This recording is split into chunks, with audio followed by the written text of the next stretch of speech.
있다. 여기서 다이오드 이렇게, 여기서 다이오드 이렇게, 여기서 다이오드 이렇게.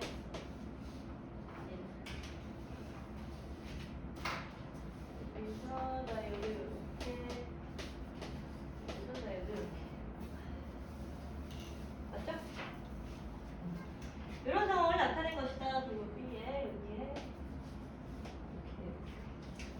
자, 그랬을 때 A가 요 방향, B가 요 방향. 이해된 설명으로 옳은 것은 먼저 기억. PN 접합 다이오드는 한 방향으로만 전류를 흐르게 하는 특성이 있다. 어때요? 맞죠? 이걸 가지고 우리가 무슨 작용이라고 한다 그랬어? 정류작용이라고 한다 그랬죠? 적으세요. 정류작용에 대한 내용입니다. 다이오드가 하는 일이죠.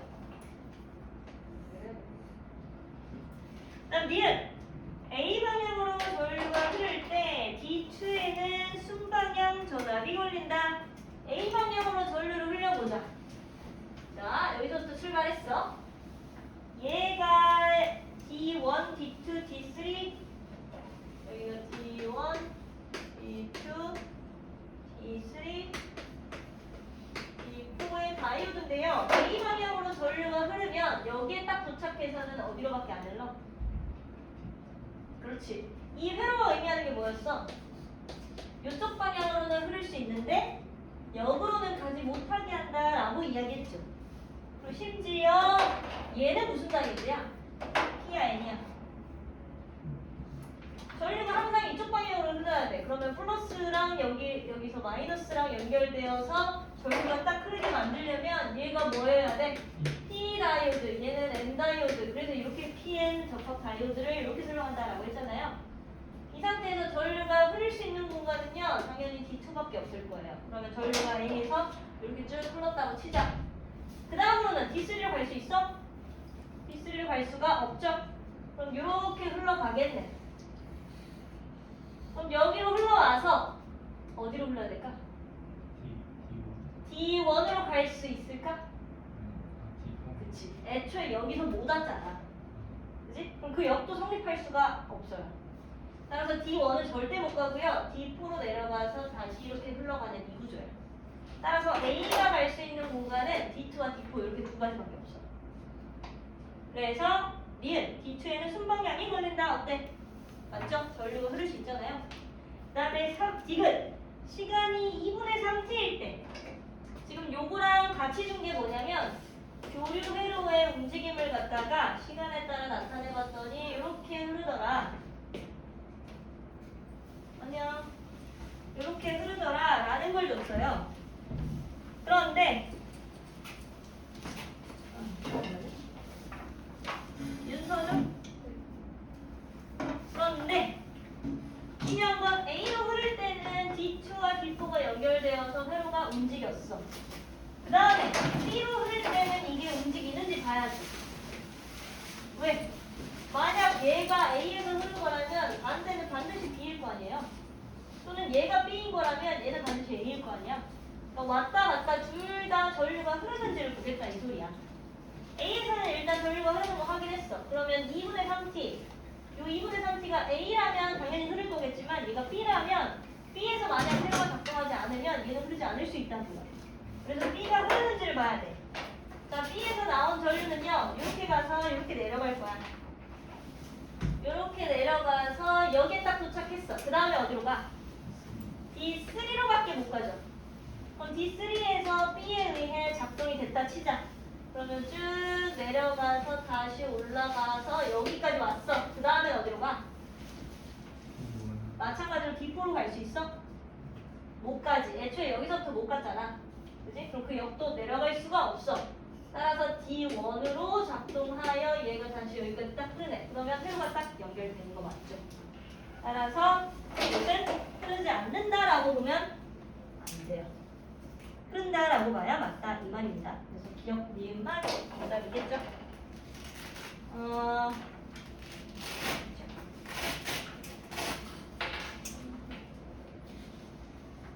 그죠? 됐어? 21번 문제 한번 같이 볼게요.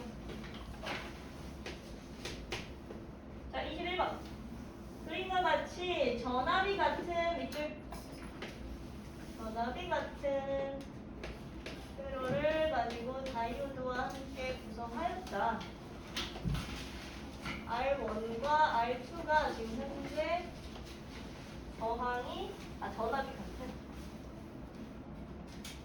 전압이 같은 저항 R1과 R2 그리고 PN 접합 다이오드를 연결하여 LED를 구성하였다. 아니구나. 이거죠. PN 접합 다이오드, 스위치 그리고 S를 연결하여 회로를 구성하였다. 여기서 얘는 C 지점이 여기 있고요. S가 여기 있고요. 스위치를 가지고 얘를 연결할 건데 A, B의 상황이 전압이 연결 상태가 어때? 반대죠? 그죠? 반대인데 크기는 V로 같대. 그래서 이렇게 구성한 걸 나타낸 것이다 라고 되어 있는 겁니다. 이거 됐어? 얘가 A.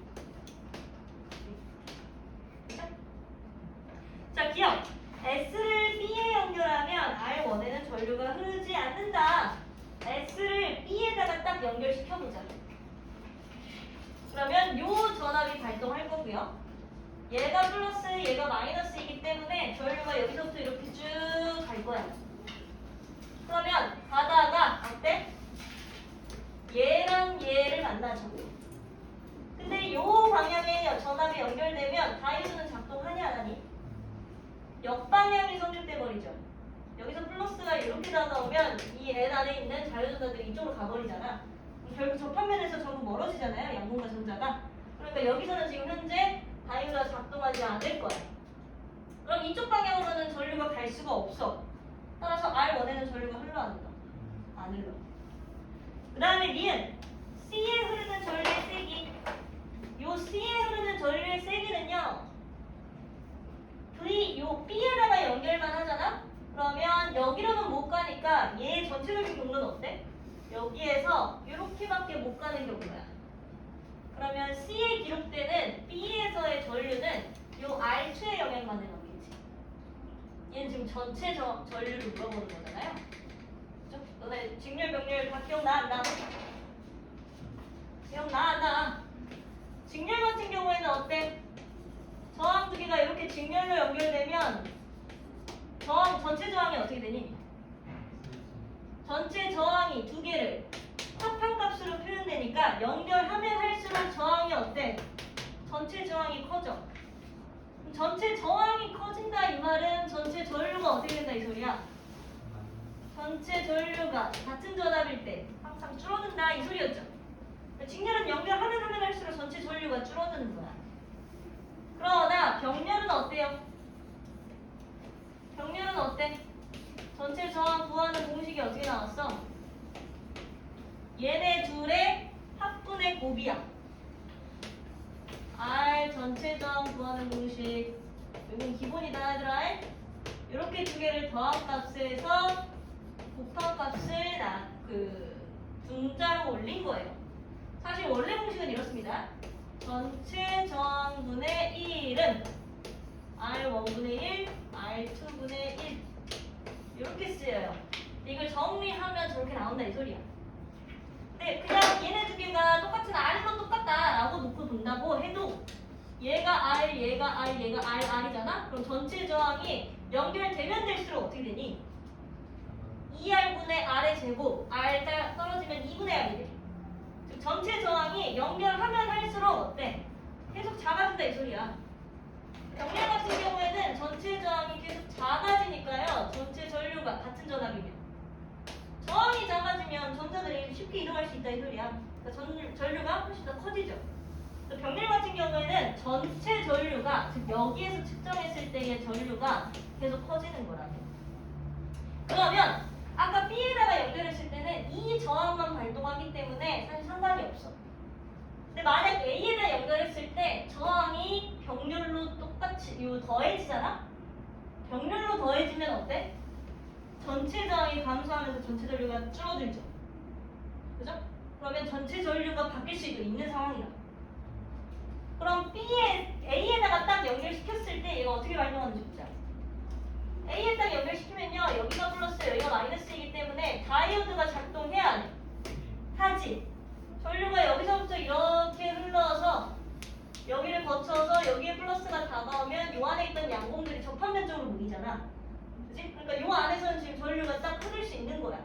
그럼 여기로 딱 내려왔다가 그럼 여기라고 해서 전류가 안 흐를까? 아니죠. 얘는 그냥 이것밖에 연결이 안 돼 있는 거니까 여기도 전류가 흐르는 거야. 즉 A에다 연결한 세로는요. 얘네 두 개가 병렬로 연결된 상황이에 됐어? 병렬로 연결된 세로 같은 경우에는 전체 저항이 줄어들기 때문에 전체 전류가 커진다라고 했으니 C에 흐르는 전류는 누가 더 커? A가 더 크겠지. 오케이?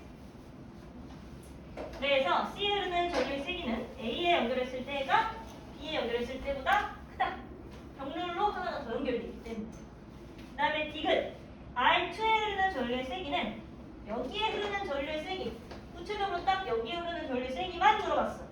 A에 연결했을 때와 B에 연결했을 때 중에 누가 더 작냐? 저기에 흐르는 전류는 A와 B가 연결되었을 때 전부 어떨까요? 전부 어떨까? 만약 B, 그냥 B에게만 연결이 되어 있으면 얘는 R2만큼의 저항 그리고 V만큼의 전압 이것에 따라 전류가 어떻게 기록돼? R2분의 V로 기록되죠. 그죠? 요게 B에서의 상황이에요. R2밖에 없잖아. B는. 근데 A에다가 딱 연결한 순간 R1이 발동하면서 얘랑 병렬로 연결되어 여기에서의 전류가 커졌다 이 얘기겠지. 근데 여기에서 흐르는 전류는 어떠냐 이 얘기야. 여기에서 흐르는 전류는 어떻게? 병렬 연결의 특징 뭐야? 연결할수록 저항이 나는. 저항이 낮아지고요. 병렬 연결의 두 번째 특징. 연결하든 간에 바뀌지 않는 거 뭐야? 여기에 걸리는 전압이야. 얘도 똑같이 V가 걸리는 거고 얘도 똑같이 V가 걸리는 거야. 직렬 같은 경우에는 어때? 전체 V가 연결돼 있으면 얘의 저항에 따라 나눠져. 그러나 전류는 똑같은 게 직렬의 특성이지. 병렬은 V 값이 이 각각의 저항에게로 다 똑같이 떨어지기 때문에 여기에 흐르는 전류를 가지고 요 R1이 아무리 연결되었다 치더라도 얘한테 걸리는 전압은 딱 얼마야? 똑같이 V야. 따라서 A에서의 상황도요. 전류 계산할 때 어떻게 나와? 얘에 흐르는 전류가 궁금한 거니까 R2 그리고 전압 V 결국 어때? 결국 똑같아. 따라서 답은 기억 이은 두 개입니다.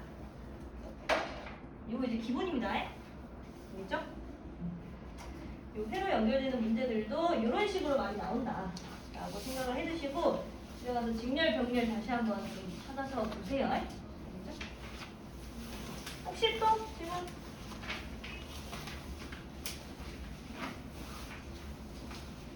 됐어? 넘어갈까요? 오케이. 넘어가고요. 혹시 교재에서도 질문이 있었는지 볼게요. 교재 151페이지.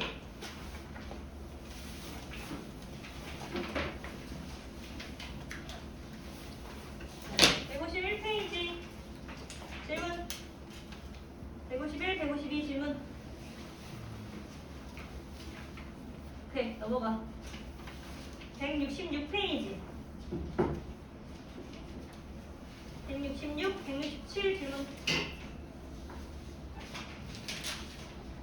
없어? 넘어가? 오케이, 넘어가. 넘어가서 다시 175. 175를 보면서 프린트 나눠드릴게요.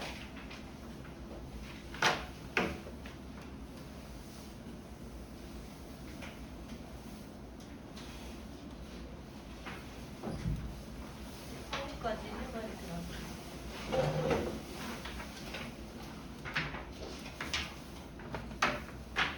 요게 이제 숙제입니다.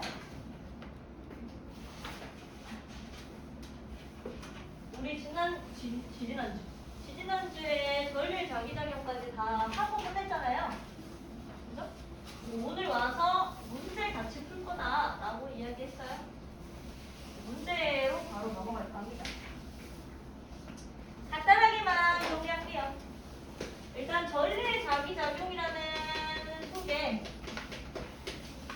이 개념 속에 숨어 있는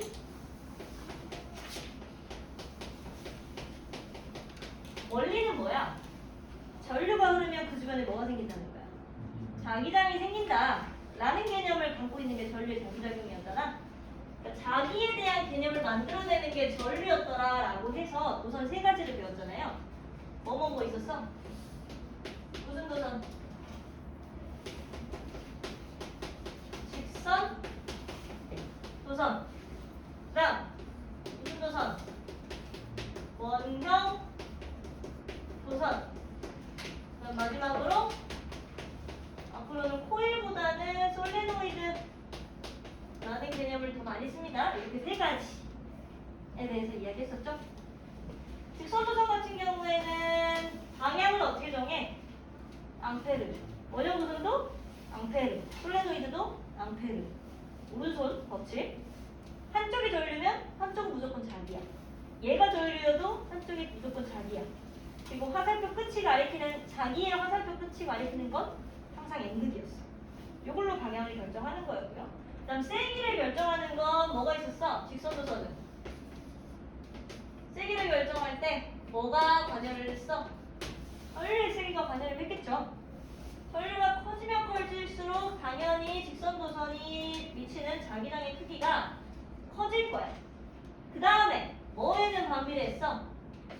거리에는 반비례하는 그런 개념을 가졌기 때문에 직선도선에서의 자기장 세기는 이렇게 표현이 됐죠. 앞에 K 상수 이렇게 붙이든지 말든지 상관없고요. 그 다음에 원형도선은 어땠어? 세기를 어떻게 판단했어? 얘도 마찬가지로 뭐에 비례해? 전류의 세기가 커지면 커질수록 당연히 자기장의 세기도 커지겠죠? 이 주변의 자기장이. 그 다음에 얘는 뭐에 반비례해? 마찬가지로 R, 즉 거리에 반비례하는데 원형도선 같은 경우에는 주로 물어보는 게 이 가운데 지점에서야. 바깥 지점에서는 구하기가 쉽지 않아요.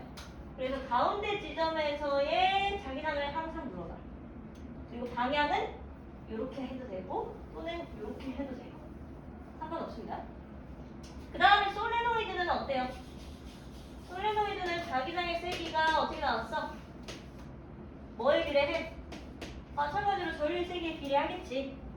전류의 세기에 비례하고요. 얘는 뭐에 비례해? 얘의 단위 길이당 가문수에 비례했죠.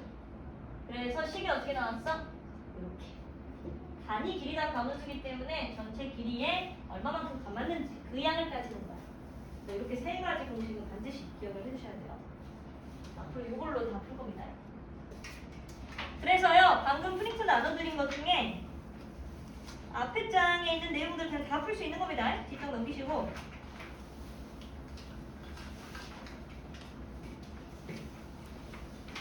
구원 문제 한번 같이 봅니다. 자, 이제 앞으로는 이렇게 세 가지 개념을 다 배웠으면 이 도선들을 갖다가 두 개, 세 개씩 연결해서 어느 지점에서의 자기장을 딱 물어본다는 거죠. 그러니까 우리가 해야 될 일은 이 도선에 흐르는 전류에 의해 생기는 자기장의 방향 찾아야 되고요. 그 세기를 갖다가 이 공식줄을 사용해서 구해주셔야 돼요.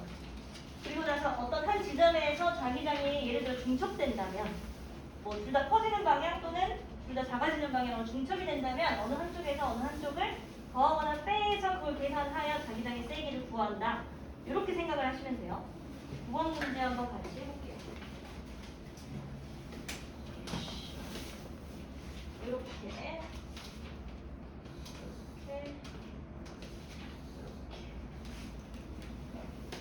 요 지점이 Q, 요 앞 지점이 P, 여기 요 가운데 지점이 R이고요. 그래서 이렇게 다 B랍니다. 자, 그림과 같이 무한히 길고 평행한 직선도선 ABC가 점 PQR과 같은 간격 D만큼 떨어져 종이면에 고정되어 있다. ABC에는 화살표 방향으로 모두 세기가 I인 전류가 흐르고 있다. 이렇게 I, 얘는 반대로 I. 자, 그랬을 때 1번 P에서 A에 흐르는 전류에 의한 자기장의 방향과 세기를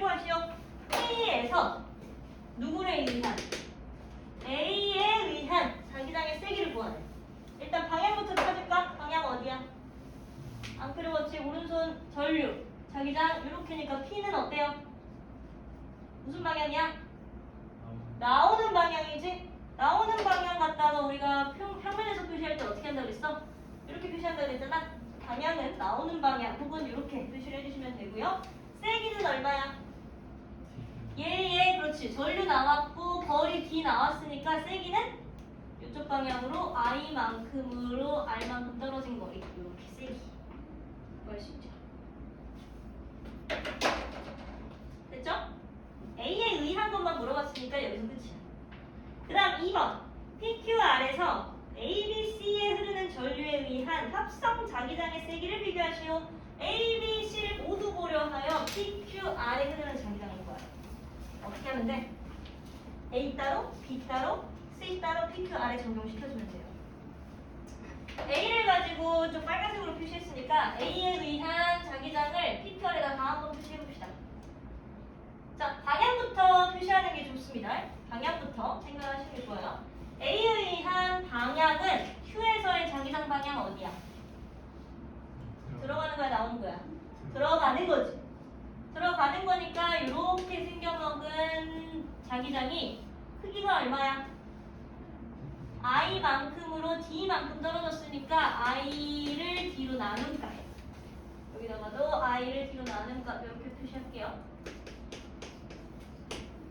그 다음 R에 의한 A의 자기장 얼마야? 일단 방향 어디야? A에 의한 R의 자기장 들어가는 방향이지. 얘를 기준으로 이쪽 평면은 다 들어가는 거잖아. 그죠? 들어가는 방향이고요. 크기는요? I만큼이 전류고 떨어진 거리 얼마? 그렇지. 3D야 3D. 이렇게 해주셔야죠. 요게 A에 의한 자기장이야. 물어본 게 A, B, C가 다 있죠? 이거 다 하란 소리야. 다 해보자. A, B, C에 의한 PQR에 대해서 이야기했으니까 P부터 볼게요. P. 자, A 구했으니까요. 이번엔 B 구하면 되겠죠? B에 의한 자기장. P에 비치는 B의 자기장의 방향은 어디야? 나오는 방향이죠? 나오는 방향으로 얼마만큼이야? I만큼의 전류와 3D만큼의 거리니까 3D분의 I만큼이 이렇게 나오고 있겠네. 그 다음 P 기준으로 그냥 C까지 볼까요? C는요? C는 전류 방향이 이번에는 아래야. 그러면 P에게 비치는 자기장의 방향은 어디야? 들어가는 방향이지. 그럼 들어가는 방향으로 크기가 얼마야? I만큼의 크기로 거리가 얼마야? 5D만큼이야. 그래서 이런 자기장의 영향을 받을 거예요. 그러면 P의 자기장을 합성해 보잖아. 그럼 얘는 나오는 방향으로 요 크기가 더해져. 됐어? 그 다음에 들어가는 방향으로 요 크기가 빼질 거야. 크기는 누가 더 커? 나오는 게 더 커? 들어가는 게 더 커? 나오는 게 훨씬 더 크지? 들어가는 게 얼마 안 미치잖아. 됐죠? 그러면 P의 자기장 방향부터 찾으면 나오는 거일 거야. 요거 이제 너무 정확하니까 이렇게 한 거예요. 나중에는 요걸 계산해 보셔야 돼요. 그럼 나오는 걸 갖다가 더해. 나오는 걸 플러스라고 할게요. 나오는 게 D분의 I. 그다음 나오는 게 D분의 3D분의 I. 그 다음에 들어가는 게 5D분의 I니까 들어가는 건 방향 반대로 이렇게 빼줘야지. 이렇게 더해줘야지. 그래서 이런 공식이 성립하는 거고요. 이걸 다 계산하면 얼마 나와? 15를 싹 다 곱해서 15 더하기 5, 20. 20에서 3 빼니까 얼마야? 15D분의 17I가 이렇게 딱 계산되어 나오겠네. 이거 똑같이 QR 다 해주면 돼요. Q 해볼까요? 자, Q는요. A에 의한 자기장 방금 찾았으니까 이번에도 B에 의한 자기장 찾아보자. 방향은 어디야? 위쪽 방향으로 흐르는 전류에 의해 나오는 방향으로 D분의 I라고 하는 세기로 영향을 미치죠. B가. 그 다음에 Q에 미치는 C의 자기장은 아래 방향으로 생긴 전류에 의해 이쪽 방향으로 들어가는 자기장이 영향을 받을 거야. 크기는요? I만큼의 크기가 얼마만큼 떨어졌어? 3D만큼 떨어졌지. 여기서부터 여기니까. 됐어? 그러면 요번에도 요거 가지고 한번 비교를 해보잖아요? 그러면 사실 얘랑 얘가 어때? 완전히 상쇄가 되죠. 들어가는 거 나가는 게 똑같은 값으로 영향을 미치니까 뭐밖에 영향을 안 받아? 들어가는 것밖에 영향을 안 받아. 그러면 Q의 방향은 들어가는 거일 거야. 그 다음에 얘랑 얘가 전부 상쇄된 거니까 사실 뭐 수식으로 표현하면 이렇습니다. 나오는 거, 들어가는 거 더해져서 이렇게. 그 다음에 들어가는 거 3D분의 I. 따라서 크기는 3D분의 I 이렇게. 안녕. 까먹었지? 설마 다음 주부터인 줄 알고 있었어요. 그래서 이거 앞에 영상 찍어놨어요. 네. 그 다음에 Q 봤으니까 마지막 바이 볼게요. R은 A에 의한 자기장은 찾았으니까 얘도 마찬가지로 B에 의한 자기장은 얼마야? 방향은 어디야? 이번에는 들어가는 방향이죠? 들어가는 방향으로 크기가 얼마야? D분의 I만큼일 거야. 됐어? 그 다음에 C가 미치는 R에 의한 자기장은 방향은 어디야? 들어가는 방향이야. 크기는요? I분의 I를 D로 나눈 값, U값이죠. 얘는 안 봐도 방향이 어디야? 무조건 들어가는 방향이야. 셋 다 들어가는 거잖아. 그리고 더해지는 건 어때? 요거 더하기, 요거 더하기, 요거 더하기잖아. 그지? 그러면 우리가 들어가는 거, 나오는 걸 플러스로 지정했으니까 방향까지 보려면 D분의 I, D분의 I, 그 다음에 3D분의 I.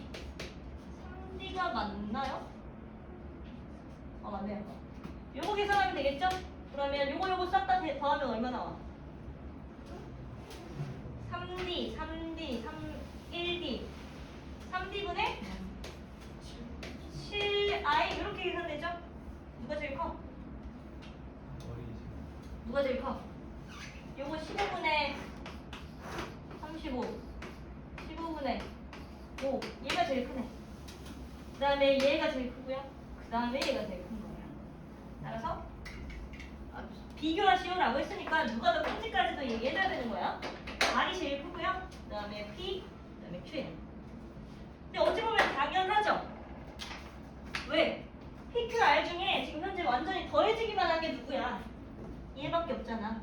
그치? 그래서 얘가 제일 큰 거고요. 그 다음에 얘, 그 다음에 얘. 이렇게 계산하시면 돼요. 할 수 있겠니? 해볼 수 있겠지? 그렇게 어려운 거 아닙니다. 하나하나만 좀 따져주면 되는 거예요. 10번 문제 한번 같이 볼게요. 이번에는 10번 문제. 한번 해볼래? 나 이거 그리는 동안.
자, 같이 볼게요.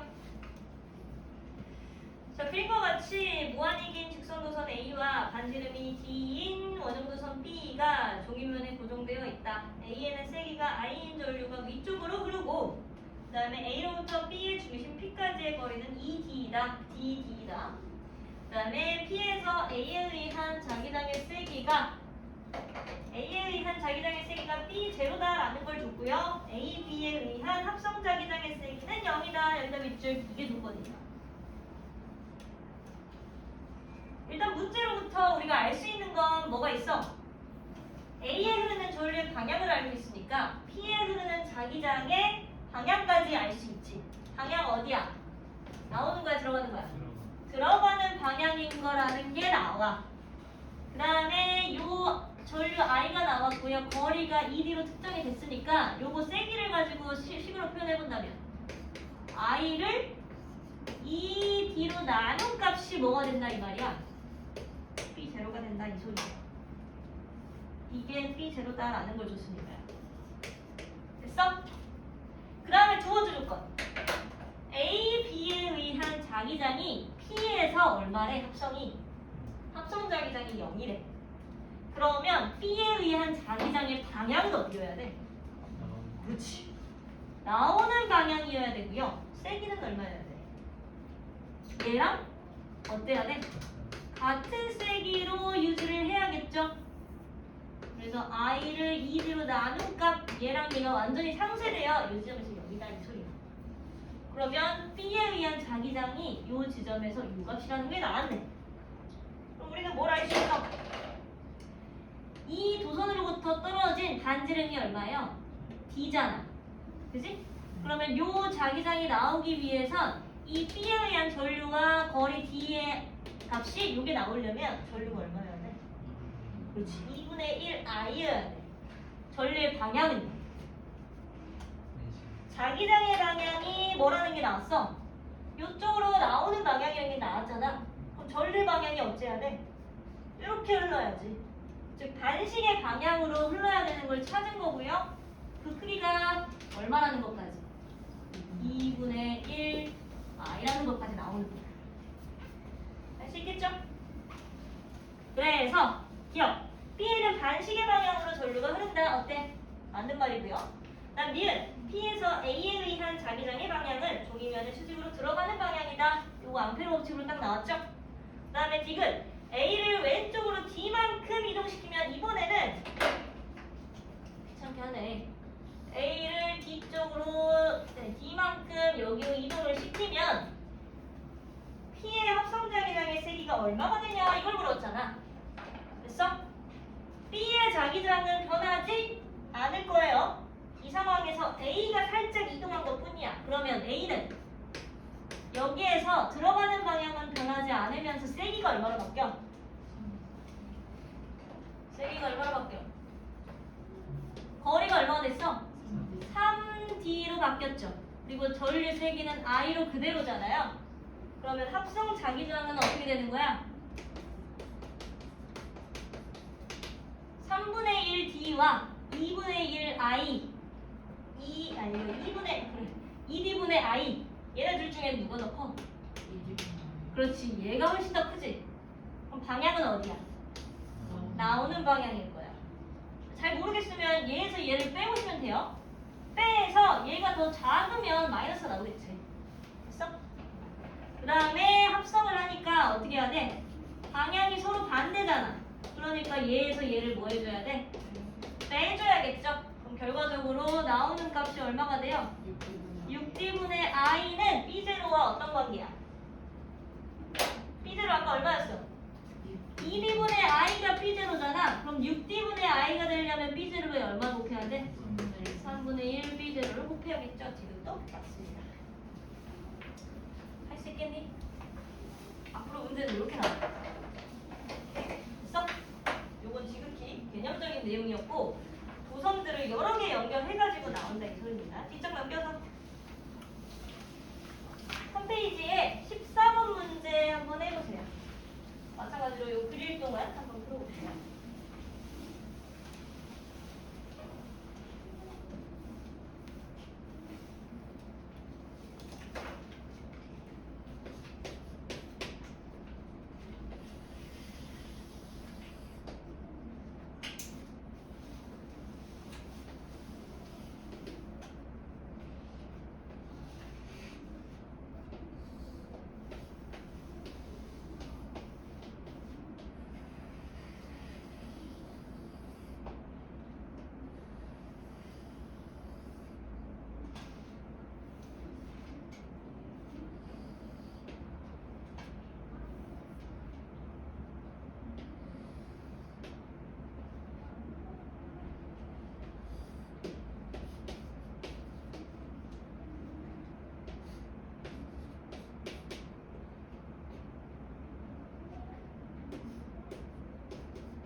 각각 D, 2D, 3D이고 조이면에 고정된 세 개의 원형 도선에 세기가 I인 전류가 서로 엇갈린 방향으로 흐르는 모습을 나타내고 있다. 점 O는요, 세 원형 도선의 중심이고요. 그 다음에 O에서 반지름 D인 도선에 의한 자기장의 세기가 B제로다. 이게 조건이야. 얘가 요 지점에서가 O고요. 도선이 반지름이 D인 애가 어디야? 요 안쪽에 제일 안쪽에 있는 얘죠? 얘에 의한 자기장의 세기가 B제로예요. 요걸 준 겁니다. 그랬을 때 기억! O에서의 합성 자기장의 세기가 B제로로 어떻게 표현되냐 이걸 물어봤어. 어떻게 해야 돼? 방향이랑 색이 다 덜가야겠지. 자, 볼게요. O 지점에서의 반지름 D에 의한 자기장의 세기는요. 일단 전류와 거리로만 표시하면 방향부터 계산할까? 방향. 자, 방향은 전류 방향이 이쪽 방향이니까 방향이 무슨 방향으로 바뀌어? 자기장의 방향이 나오는 방향이어야 하겠죠? 그리고 세기는 I를 가지고 D만큼의 거리로 나눌까? 요게 우선 D에 의한 자기장이야. 요게 뭘로 표현된다 이 소리야? 얘가 B제로래. 됐어? 그 다음에 이 D에 의한 자기장은요. 일단 방향부터 찾자. 전류가 이쪽 방향이니까요. 이쪽 방향이니까 자기장의 방향이 어디야? 1위는 그렇지. 이번에는 들어가는 방향으로 찍힐 거야. 그 다음에 세기는 전류 I 그대로고요. 여기서부터 여기까지의 거리가 2D만큼 변경됐죠. 그럼 얘가 아까 B0였으니까 얘는 얼마가 돼? 2분의 1 B0. 그렇지. 방향까지 고려하면 마이너스까지 고려해질 거고요. 마지막으로 3D에 의한 자기장도 찾자. 그런 다음에 더 합시다. 3D에 의한 자기장 같은 경우에는 방향이 어디야? 그렇지. I가 여기니까 나오는 방향으로 3D에 의한 자기장이 결정이 될 거고 크기는 똑같은 크기 I를 3D만큼의 거리로 떨어뜨렸으니까 요만큼의 거리가 되겠죠. 그럼 얘를 갖다가 다 B0로 표현하면 얘는 B0, 얘는 2분의 1 B0, 얘는 3분의 1 B0. 요거 가지고 5에서의 합성 자기장 구해볼까요? 어떻게 할까? 나오는 걸 플러스로 줄게요. 나오는 걸 플러스로 두었을 때 D분의 I 얘가 B제로였고요. 그 다음에 나오는 걸 플러스로 두었을 때 이 3D에 의한 자기장 3분의 1 B제로죠. 그 다음에 마지막으로 들어가는 방향이니까 마이너스로 바뀌고 크기는 2분의 1 B제로만큼. 요게 지금 합성 자기장이야. 요거 싹 더하면 얼마 나오니? 6분의 1, 6분의 2, 6분의 3 얼마? 6분의 5 B제로 딱 나오죠? 그리고 방향은 플러스, 즉 나오는 방향이겠네. 됐어? 나오는 방향으로 6분의 5 B제로야. 그러니까 세기만 물어봤으니까 이것만 계산하셔도 되겠죠? 그래서 기억은 맞고요. 그 다음에 니은 5에서 합성자기장의 방향은요. 아까 어디 방향이었어? 나오는 방향이지? 그지? 나오는 방향 쪽이 훨씬 더 크잖아. 들어가는 쪽보다. 그래서 나오는 방향 니은 맞고요. 그 다음 디귿 반지름이 3D인 도선에 흐르는 전류 방향만 반대로 바뀌면 얘를 갖다가 전류를 반대로 바꿔보겠대. 그럼 뭐가 바뀌는 거야? 얘가 방향이 뭘로 바뀌어? 들어가는 방향으로 바뀐다 이 소리야. 이거 가지고 자기장을 새롭게 계산해보래. 얼마야? 나오는 거 먼저 B 제로 나오죠. 그다음 들어가는 거 마이너스 2분의 1 B 제로 들어가고요. 그 다음에 얘가 이제 들어가는 걸로 바뀌었으니까 얘가 여기도 이걸 했구나. 얘가 어떻게 되는 거야? 마이너스 3분의 1 B 제로로 바뀌는 거야. 그럼 요거 싹 계산하면 얼마 나오니? 6분의 1 B 제로 즉 부호가 바뀌어 안 바뀌어? 6분의 1 B 제로. 우리가 나오는 걸 가지고 플러스로 계산했을 때 양수가 나왔다 이 소리는 나오는 방향으로 지금 6분의 1 B0가 영향을 미쳐진다라는 거야. 그러니까 방향은 지금 현재 바뀐 거야? 안 바뀐 거야? 바뀐 거죠. 만약 얘네가 훨씬 더 셌다면 즉 들어가는 애들이 훨씬 더 셌다면 아래쪽으로 이렇게 아래쪽이 아니라 들어가는 방향 쪽으로 바뀌었겠지. 그러나 얘가 미치는 영향이 너무나도 세기 때문에 그대로 나오는 방향으로 영향을 미치고 있는 거예요. 됐어? 아시겠죠? 이런 식으로 푸는 게 이제 요 원형 도선이고요. 뭐 솔레노이드는 그렇게 어렵지 않습니다. 솔레노이드는 해볼 수 있을 거고요. 쭉 넘겨서 요 내용은 오늘 할 내용까지 하고 같이 이야기를 해볼게요. 자, 교재 요거 하나만 조금 설명하고 잠깐 쉴게요. 191페이지.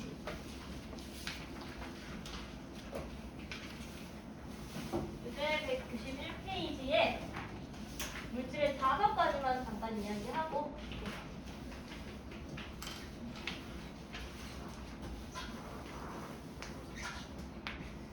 자, 이제 이 전류의 자기작용이랑 그다음에 전자기 유도는 거의 동시에 같이 나옵니다. 아까 그 전류의 자기작용 같은 경우에는 전류가 흐르면 자기가 유도되는 그런 현상이었잖아. 전자기 유도는 뭐냐면 자기장이 변할 때 전류가 생기는 거야. 그러니까 자기가 변하면 전류가 생기는 완전 역과정이란 말이야. 그래서 항상 같이 나와요. 그다음 물질의 자성이라는 거는 뭐냐면 자성, 즉 자석을 띠는 성질이야. 앞으로는 이 자석을 띠는 성질이 뭐 때문에 일어난 건지에 대해서 이야기를 할 건데 우리가 지난 시간에 뭐라 그랬어? 자기장이 생기려면 그 주변에 뭐가 있다고 그랬어? 전류가 있기 때문에 자기장이 있다라는 말을 했잖아. 그러니까 즉 우리가 막대자석이라고 하는 애가 자기장을 띠고 있는 대표적인 애잖아요. 막대자석은 뭐가 흐르고 있는 거야? 전류가 흐르고 있는 거예요. 됐어? 일반적으로 자석의 원인을 갖다가 찾을 때에는 전류의 흐름이란 말이야. 근데 우리가 전류라고 하는 건 어때? 어떨 때 흘러? 전류는 어떨 때 흘러? 뭐가 움직일 때 흘러? 그렇지. 이렇게 생긴 회로가 있을 때 여기가 플러스 여기가 마이너스라고 친다면 이 전압에서는 사실 무슨 일이 일어나고 있는 거예요? 여기에 쌓여있는 이 전자들이 에너지를 가득 품은 채 이쪽 방향으로 이동을 하고 있는 거야. 마이너스에서 플러스로. 그잖아. 여기 지금 마이너스 극이라는 게 이제 마이너스가 계속 쌓여있는 쪽입니다. 전자들이 실제로 움직이면서 뭐를 생성시키는 거야? 전류를 만드는 거였다고. 그러니까 지금 요 안에는요 전자들이 지금 움직이고 있다 이 소리예요. 됐어? 그럼 전자들의 움직임의 반대가 뭐였어? 전류였잖아. 그렇기 때문에 전자가 움직이면서 만들어지는 게 바로 자성이란 이거야. 됐어? 그리고 이 전자들의 움직임이 전류랑 완전히 반대 방향인 거잖아. 요걸 주의하면서 자성의 원인을 찾아볼 거예요. 첫 번째, 전자의 궤도 운동. 궤도 운동이라는 말은 오기, 그러니까 즉 원운동을 하고 있다 이 소리지. 뭘 중심으로? 전자들은 원자 속에서, 그렇지, 원자 핵을 중심으로 항상 움직이고 있어. 그럼 전자들이 움직이니까 이 주변에 전류가 생기는 거고 이 전류에 의해 자성이 나타날 수도 있다 이 소리야. 따라서 궤도 운동 같은 경우에는 원자 핵을 중심으로 움직이는 전자가 예를 들어 이쪽 방향으로 움직이고 있다라고 한다면 전자들의 움직임의 반대가 항상 뭐야? 전류인 거잖아. 전자들의 움직임의 반대가 전류니까 이 전류에 의해 이 주변에 뭐가 생긴다 이 소리야? 자기장이 생긴다는 거야. 자기장이 어떻게 생겨요? 전류 방향 생겼으니까 자기장 방향 어때? 앙페르 법칙 이용해서 자기장 이렇게 영향 미치게 할 수 있지? 자기장의 방향이 이쪽 방향이다 이 소리는 여기가 이것 여기가 S이것 이 상태로 좌석을 만들 수도 있다 이 소리야. 그잖아. 전류가 생기면 그 주변에 자기장이 생긴다라고 했으니 자성이라고 하는 것 자체가 전류 때문인 거야.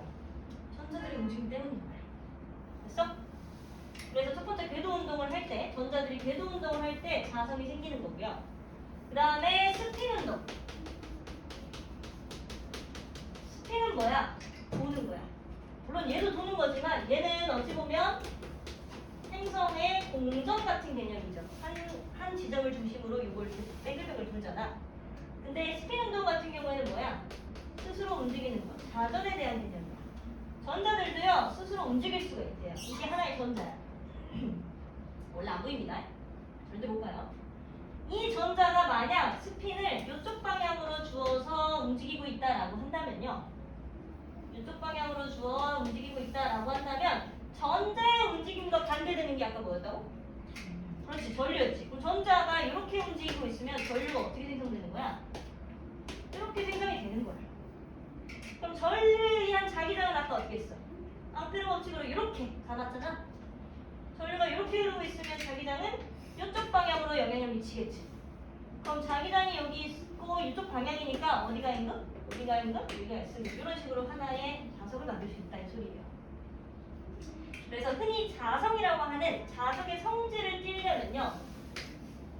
자석 같은 경우에는 뭐냐면 이 안에 들어있는 이 원자 내에서도 특히나 전자가 이 안에서 열심히 움직이면서 궤도 운동과 스핀 운동에 의해 자성을 띠게 만든 거야. 그리고 그 자성을 띠는 물질은 총 3가지로 나뉩니다. 그게 이제 자성체라는 것들이에요. 지정 넘겨보시면 지정이 아니라 바로 아래에도 있죠. 자성체의 종류, 강자성체, 상자성체, 반자성체 이렇게 3가지 종류의 자성체들을 이야기할 거예요. 요거까지만 하고 잠깐 쉽시다. 잠깐만 한 5분까지만 쉴게요. 좀 쉬었다가 자성체 하고 하려놨니?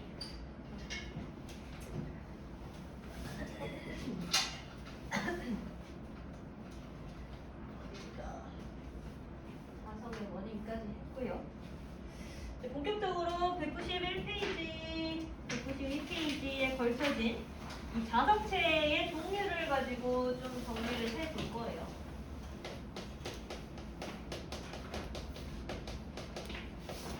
우리가 흔히 이제 볼 수 있는 자석의 성질을 띠는 물체들이 있잖아.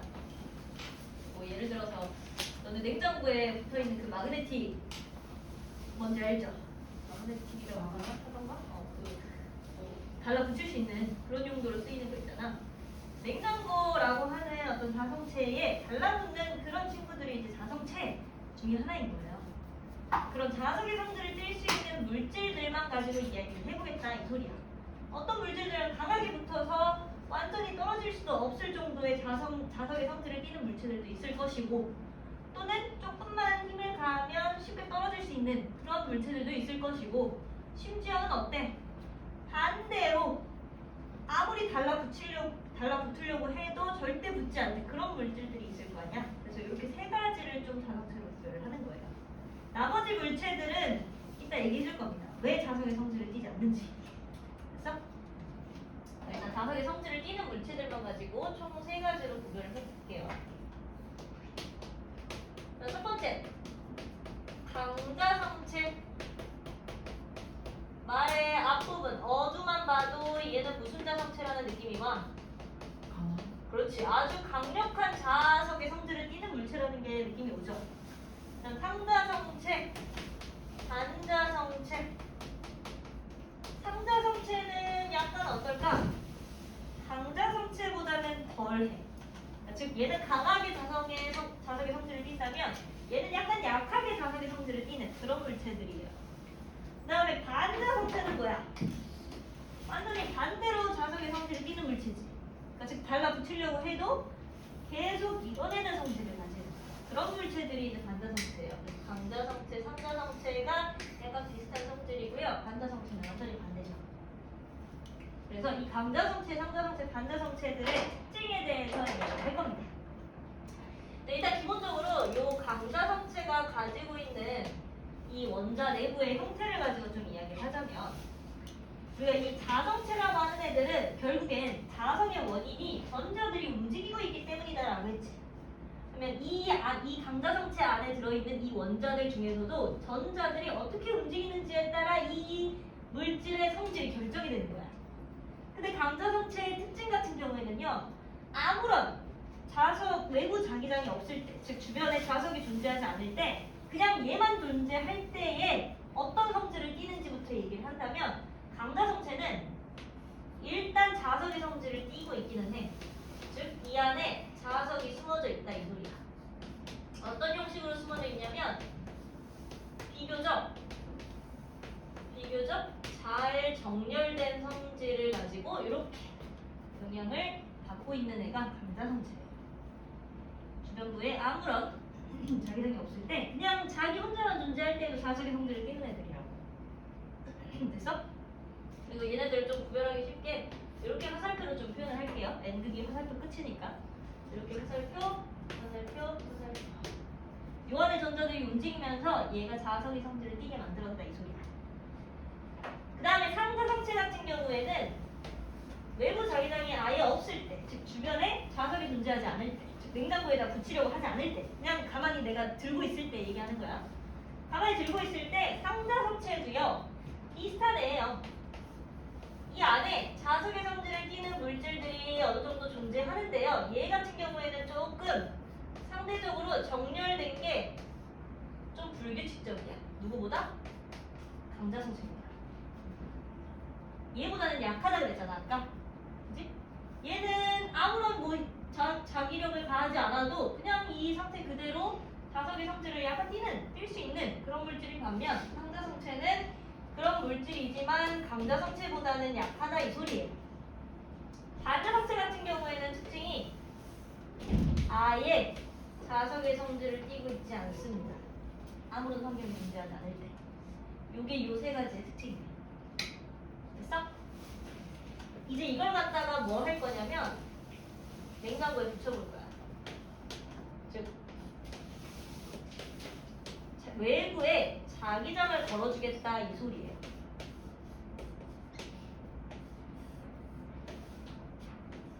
이 물체에게 자석을 갖다 대겠다 이 소리입니다. 자석을 갖다 대게 되면 이 안에 들어있는 이 강자성체와 상자성체, 반자성체의 이 원자 내부에 있는 이 전자들이 이 자기장의 영향을 받아 움직이게 됩니다. 움직여요. 그게 뭐야? 자기장 속에 전류가 흐르면 받는 힘이야. 우리 옛날에 중학교 2학년 때 했었잖아. 전류에 대해서 이야기하면서 자기에 대해서 이야기하면서 전류에 의한 자기장용 요거 다 들어봤었죠? 중학교 때. 그거랑 마찬가지로 요것도 아마 해봤을걸? 전동기 하면서 N극과 S극의 자기장 사이에 전류가 흐르면 어때? 이 자기장과 전류에 의해 힘을 받는다. 그래가지고 전동기 돌리고 그랬잖아. 그지? 힘을 받아서 전자들이 요 내부에서 움직이게 되는 거야. 바뀌는 거야. 그래서 강자성체 같은 경우에는 어떤 식으로 바뀌냐면요. 외부 자기장의 방향부터 표시를 해보자면 외부 자기장은 항상 N에서 S로 이렇게 흐르지. 아 여기가 N인가 N. 이거 바꾸면서 또 이거 바꿔버렸네. 여기가 N입니다. 여기 N, 여기 S. N. 외부 자기장의 방향은 항상 N에서 S로 향해야 하기 때문에 외부 자기장은 이 방향으로 영향을 미칠 거예요. 강자성체의 특징은요. 외부 자기장의 영향을 받을 때, 즉 냉장고에 딱 붙일 때 달라붙어서 안 떨어지는 애가 바로 강자성체야. 그러려면 어떤 현상이 일어나야 되냐면 이 내부의 자석들이요. 여기가 N극이고 여기가 S극이잖아. 그러면 얘랑 가까운 쪽이 뭐가 돼야 되게? S극이 돼야 돼. 달라붙어서 안 떨어져야 되잖아. 그리고 N극은 항상 S극을 받아봐야 돼. 즉 요걸 가지고 이렇게 화살표로 표시를 하면요. 강자성체는 외부 자기장과 같은 방향으로 자기화가 돼요. 같은 방향으로 자기화가 된다는 뜻은 이 자석 내부의 N극이 여기, S극이 반대니까 얘랑 얘가 서로 인력에 영향을 미친다 이 소리야. 즉 강자성체의 특징은 외부 자기장이 있을 때 외부 자기장의 방향과 같은 방향으로 자기화가 된다. 이게 특징이야. 됐어? 마찬가지야 상자성체도. 자, N극에서 S극 외부 자기장이 이렇다 치면 상자성체는 냉장고 딱 달라붙었을 때 붙긴 붙어. 그러나 강자성체보다는 약간 약해. 붙긴 붙어야 되니까 얘랑 가까운 쪽이 무슨 극이면 돼? S극이면 돼. 그럼 결국 외부 자기장의 방향과 얘도 마찬가지로 어때요? 같은 방향을 띠면서 자기화가 되겠지. 됐어? 근데 얘보다는 살짝 약해야 되니까 살짝 틀어졌어. 이 상태로 같은 방향으로 자기화되는 건 가지고 강자성체와 상자성체는 공통점이 있어요. 됐어? 마지막으로 반자성체는요. 중요한 게 얘는 외부 자기장이 아예 없을 때에는 아예 자석의 성질을 띠지도 않았어. 아예 자석의 성질을 띄지도 않았는데 신기한 게 자석에 딱 달라붙이려고 하는 순간 얘는 밖으로 빠져나오려고 한다 이 소리야. 그러니까 즉 달라붙으려고 안 하는 성질이 반자 성질인 거야. 따라서 외부 자기장이 이렇게 형성이 되면 얘는 반대로 얘랑 가까운 쪽이 무슨 쪽으로 자기화가 되게요? 그렇지. 서로 밀어내려고 하겠지. 얘랑 가까운 쪽이 전부 N극으로 자기화가 된다는 소리는 외부 자기장의 방향과 항상 어떤 방향으로? 반대 방향으로 자기화가 되는 거야. 그래서 반자성체와 상자성체는 항상 외부 자기장과 같은 방향, 반자성체는 외부 자기장과 반대 방향 이런 식으로 구분을 해요. 됐어? 그리고 나서 마지막 이 다음에 냉장고로부터 얘를 달라뗐을 때 달라붙게 만들었다가 뗐을 때의 상황, 즉 외부 자기장을 싹 없앤 상황. 이 다음 상황에서도 얘네 세 개는 서로 다르게 행동한대요. 강자성체는 어떻게 행동하냐면 이름마저도 강자성체잖아. 그치? 그러니까 자기화가 되려는 성질이 굉장히 강한 애들이 강자성체란 말이야. 그러니까 강자성체 같은 경우에는 외부 자기장을 딱 가하고 나서 얘네들을 떼잖아? 그러면 원래대로 돌아가기는 하나 얘네들이 준 자기화의 방향을 어느 정도 기억을 할 수 있는 친구예요. 그래서 자기장의 방향이 대체로 이렇게 정렬되어 있는 상황이 벌어지는 게 강자성체야. 유성방향 똑같이. 됐어? 근데 상자성체는 반대야. 반대라기보다는 조금 달라. 강자성체야. 얘랑은 강자성체가 똑같았잖아. 외부 자기장을 가하면 같은 방향으로 자기화가 된다라는 건 똑같았는데 중요한 게 외부 자기장을 딱 뗀 순간 얘는요 원래 상태로 되돌아가요. 원래 상태로 되돌아가기 때문에 어느 정도 규칙성이 깨져. 이게 상자성체야. 마지막으로 반자성체는 어떻게 되겠어? 네, 원래 상태로 되돌아가요. 냉장고에서 딱 뗀 순간 얘는 자성체의 성질을 가지고 있지 않다 이 말이야. 즉 원래 성질로 되돌아가서 아예 자석의 성질을 가지고 있지도 않는다 이 소리입니다. 그래서 이렇게가 약간의 공통점. 그다음에 이렇게 두 개가 약간의 얘네들의 공통점. 이렇게 세 가지를 가상수로 보여요. 그러면 이 자성체의 특징이 도대체 왜 일어났느냐 이게 궁금한 거잖아. 그지? 이게 궁금한 거라고. 그리고 심지어 이 반자성체는 자석의 성질을 가질 수는 있는데 왜 애초에 가만히 있을 때에는 아예 자석의 성질을 띄지도 않느냐 이게 궁금한 거라고. 왜 그러냐면요 이 원자 내부에 들어있는 전자들은 한두 개야? 그치 수십 수억 수조만 개잖아. 엄청 많잖아. 이 안에 들어있는 전자들이 특히나 반자성체 같은 경우에는 자성의 원인이 아까 뭐였어? 전자들의 움직임이었지. 이 안에 들어있는 이 전자들의 움직임이 서로 뭐 하면 될까? 상쇄되면 돼요. 즉 이 안에 들어있는 전자들이 뭐 예를 들어 스핀만 가지고 따진다면 그래도 없다고 치고 스핀만 가지고 따진다면 스핀이 위로 돌아가는 애랑 아래로 돌아가는 애 이 두 개가 같은 방향, 다른 방향으로 이렇게 돌게 되면 어때? 서로 자기장이 상쇄가 되지. 이런 식으로 모든 원자 내부의 전자들이 다 상쇄가 된 애들이 반자성체야. 근데 강자성체랑 상자성체는 그렇지 않다 이 소리겠지. 그리고 우리 주변에 있는 이 모든 물질들을 갖다가 다 자석을 붙여봤을 때 일부는 끌려오는 애들도 있고 일부는 끌려오지 않는 애들도 있잖아.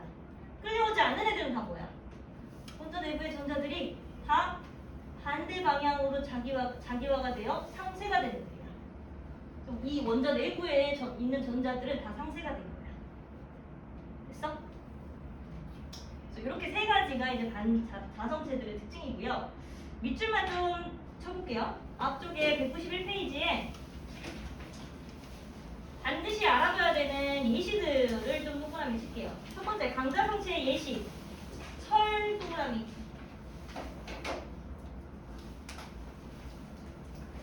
강자성체로 대부분 언급이 되는 것 중에 하나가 바로 철입니다. 철. 그리고 대부분의 뭐겠어? 금속들이 이 자석의 성질을 좀 띠죠. 그래서 철, 니켈, 코발트 이런 친구들이 이제 강자성체다라는 거 꼭 기억해 두시고요. 뒷장 넘겨서 상자성체의 예시에는 종이 동그라미 이거는 세 개 다 좀 알아둘 필요가 있어요. 종이도 동그라미 하시고 알루미늄도 좀 알아두면 좋고 그 다음에 뭐가 있어? 액체 산소 산소 여기다가도 동그라미.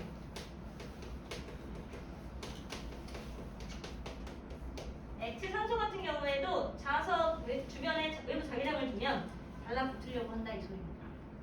그 다음에 반자성에서 가장 중요한 거. 불이 동그라미. 불에다가 별표 치고 동그라미. 불이 굉장히 중요하고요. 그 다음에 유리, 물 이렇게 세 개는 좀 알아둘 필요가 있어요. 이 세 가지가 대표적인 반자성체야. 어라! 물도 반자성체네? 그럼 물에다가 자석을 갖다 대면 멀어진다 이 소린가? 맞아요. 물에다가 자석을 갖다 대면 멀어져요. 이거 유명한 실험 영상 있습니다. 유튜브에서 한번 찾아보세요.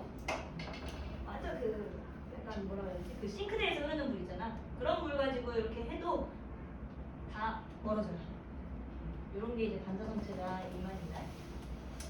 이렇게 여기까지가 자석. 오른쪽 193페이지 전자기유도로 넘어갈게요.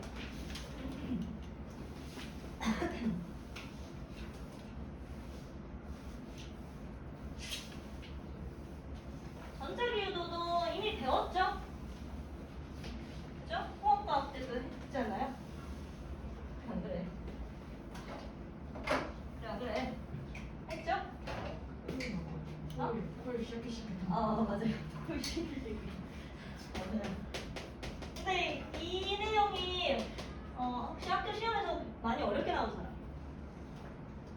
그렇진 않아? 그렇진 않았어? 그냥 뭐 물어보는 게 거기서 뭐였나? 자기장이 변하기만 하면 전류가 생긴다. 그다음에 자기장 그 유도 전류 세기를 좀 키울 수 있는 방법 세 가지. 그 정도만 좀 물어봤나요? 그리고 발전기가 어떻게 돌아가는지, 에너지 변화, 이거였구나. 맞아. 에너지 변화하면서 발전기 얘기했죠? 맞아요. 전자기 유도가 쓰이는 대표적인 예시가 이제 바로 발전기입니다. 즉, 전자기 유도가 발견되지 않았으면 우리는 이 전기 에너지를 돌릴 수 없었어. 그러니까 즉 전자기 유도는 발전기의 역할을 할 수 있는 원리잖아요. 발전이라는 말 자체가 뭔가 그 다른 에너지, 전기 에너지의 형태로 바뀌는 그런 변화 과정을 설명하는 게 발전기잖아. 그러니까 즉 발전기가 발견되지 않았다면 우리는 이 전기를 쓸 수 없었다 이 말이야. 그리고 이 전자기유도를 발견한 사람이 누구냐면 아주 중요한 사람이야. 패러데이라는 학자야. 아마 물리학에서 가장 위대한 학자를 뽑으라면 한 5인 중에 하나로 언급되는 게 패러데이예요. 심지어는 뭐 넘버원이라고 생각하는 사람들도 있어. 사실 이 사람이 아니었다면 누군가는 발견했을 수도 있겠지. 근데 이제 이 사람이 이걸 발견하면서 발전기가 본격적으로 가동화가 되고 우리가 현재 이렇게 에너지를 사용할 수 있게 된 거야. 그래서 패러데이라는 학자가 굉장히 중요하잖아요. 앞으로 물리를 하면서도 이 사람을 열심히 기리세요. 알겠죠? 너무 고마운 사람이야. 이런데 전자기유도도 알려준 거네. 자, 일단 전자기유도는요, 아까 전류에 의한 자기작용이랑 조금 다른 의미로 쓰인다고 했지. 전류의 자기작용. 전류의 자기작용은 결국엔 전류가 흐르면 주변에 자기장이 생긴다 이 소리였죠. 근데 전자기유도는 뭐야? 반대야. 자기장이 있으면 그 주변에 전류가 유도된다. 완전히 반대 개념인 거야. 그래서 전자기유도의 특징은 얘랑 완전 반대되는 작용이다라는 거 꼭 기억해 두시고요. 전자기유도가 성립될 수 있는 두 가지 조건이 있어. 반드시 알아둬야 되는 두 가지 조건이 있는데 첫 번째는 자기장이 뭐 해야 돼? 변화해야 돼. 자기장이 변화해야 돼. 변화라고 하는 것에 좀 초점을 두시고요. 그 다음에 이 변화를 웃기게도 방해하는 방향으로 전류를 흘려보냅니다. 이렇게 두 가지는 반드시 꼭 알아두셔야 돼요. 전자기유도가 성립되는 공식입니다. 공식 전자기유도가 성립되는 조건이라고 생각해 주시면 되겠죠. 그래서 우리가 흔히 그렇게 했잖아. 예를 들어 어떤 코일을 감아놓은 전류를 감아놓은 이런 곳에다가 전류계를 연결하고 전지 연결 안 합니다. 전지가 딱 연결되는 순간 전류가 흘러버리잖아. 그럼 이거는 전류에 의한 자기작용으로 푸는 거야. 근데 전지가 아예 없다? 그럼 이 말은 전류를 생성해야겠다는 소리야. 전류가 만들어지려면 일단 이 도선 주변에 자기장이 변화해야 된대요. 즉 자기장, 즉 자석이 이 주변에 있고 이 자석이 움직여야만 전류가 유도된다 이 소리야. 움직인다 이 말은 얘가 가까이 다가오기도 하고 얘가 멀어지기도 하면서 결국 변화를 주는 거잖아요. 만약 얘가 가까이 다가오면 어때? 일단 변화했지. 그리고 이 변화를 방해하는 방향으로 전류를 흘려보낸다고 했잖아. 변화를 방해한다 이 소리는 N극의 자석이 가까워진다 이걸 방해하고 싶은 거야. 그러니까 어떻게 하려고 그래? 밀어내려고 하겠지. 그럼 밀어내는 방향으로 자기화가 돼. 자기화가 이미 됐다라는 말은 이 주변에 뭐가 생겼다는 거야? 전류가 생겼다는 걸로 이해하는 거잖아. 자기장이 생겼다라는 말은 이 주변에 전류가 생겼다는 거고 그 방향을 앙페르 법칙으로 알 수 있었던 거야. 이 방향이다 하고. 그리고 얘를 이제 잡아 빼면 어때? 잡아 빼면 N극이 멀어지는 걸 방해하고 싶어. 그럼 이번에는 반대로 어떻게 돼야 돼? 얘랑 가까운 쪽이 S극으로 자기화가 되고 싶어 하겠지. 그럼 얘가 S극이다 이 말은 N극이 반대야. 완전히 반대. 자기화가 됐다 이 말은 이 주변에 전류가 생겼다 이 말이야. 그러니까 전류의 방향이 이번에는 반대로 이렇게. 그래서 왔다 갔다 하면서 얘는 전류를 왔다 갔다 만들어요. 즉 무슨 전류를 만들어? 교류 전류를 만듭니다. 그래서 발전소에서 만드는 전류들이 전부 교류로 전류가 흐르는 거야. 이제 이걸 갖다가 이제 가정용에서는 직류를 바꿔서 우리가 사용을 하죠. 됐어? 요게 이제 전자기유도의 가장 핵심입니다. 그래서 요걸 가지고 이제 조금 더 구체적으로 이야기를 한다면요. 요걸 가지고요. 공식으로 한 번에 표현할 수 있는 게 있다.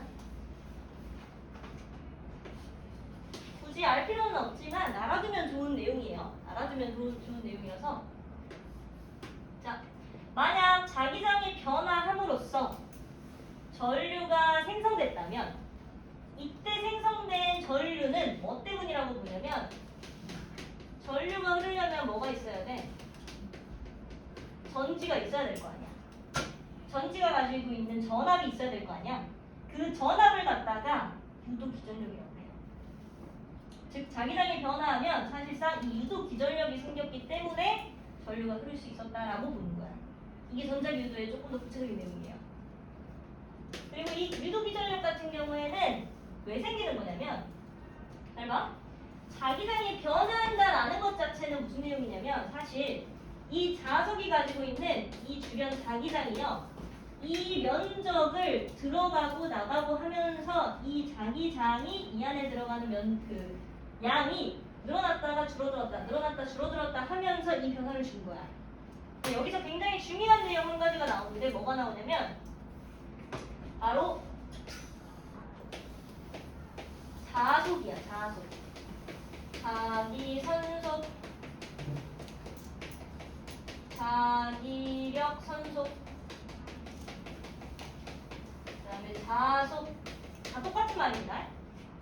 자속이라는 말은 뭐냐면 어떤 한 면적에 들어가는 자기장의 총합이야. 요거 하나하나가 사실 자기장이에요. 요거 하나하나가 자기장인데 이 자기장을 요 면적 안에 들어가는 양이 그 자기선속이라고 불리는 양이야. 자기선속은 이렇게 파이로 표시를 합니다. 파이. 자, 네, 파이예요. 요것도 파이고 요거의 소문자가 이거야. 요것도 파이입니다. 이것도 파이고요. 나중에 문의하게 되면 보게 될 거고요. 여하튼 이게 자기선속이야. 이 면적 안에 들어가는 자기장들의 전체 합, 이게 자기선속이란 말이야. 사실 이 자기장의 변화는 어떻게 설명해야 가장 정확하냐면 자기력 선속, 즉 자속이 이 면적 안에 뚫고 들어오는 양이 많을 때, 증가할 때 이 증가를 방해하려고 밀어내는 거야. 감소시키는 거야. 그럼 반대로 얘가 빠져나갈 때, 즉 자속이 요 면적 안에 들어가는 양이 작아질 때, 이때 우리는 이걸 증가시키려고 얘는 변화를 방해하는 방향으로 전류를 흘린다 이 말이야. 자속에 대한 개념이 나와요. 이 자속이 여기서 왜 필요하냐면 결국에는 자속의 양이 뭐 해야 돼? 시간에 따라 바뀌어야 돼. 따라서 유도기전력이라고 하는 애는요, 자속의 변화가 시간에 따라 바뀌면서 일어나는 게 유도기전력이야. 시간에 따라 얘가 바뀌면서 전력이 생겼다 이 소리야. 그리고 이 자속이 증가하면 전류를 반대로, 감소하면 전류를 또 반대로 만들어야 되기 때문에 부호가 완전히 반대가 돼요. 그리고 코일의 가문수에 따라 이 공식이 유도가 됩니다. 사실은 이 공식에 의해 전자기구를 설명하기도 해요. 나중에 여러분 대학 가서 아마 이렇게 배우게 될 겁니다. 그래서 그냥 대충 이렇다 라는 것만 좀 이해해 주시면 돼요. 그렇지만 이 자속은 좀 알아줘야 돼. 자속. 이게 유도기전력이고 이 유도기전력에 의해 뭐가 생겨난 거야? 유도 전류가 생겨난 거야. 됐나요? 그래서 사실 이 공식 하나로 우리는 뭘 알 수 있냐면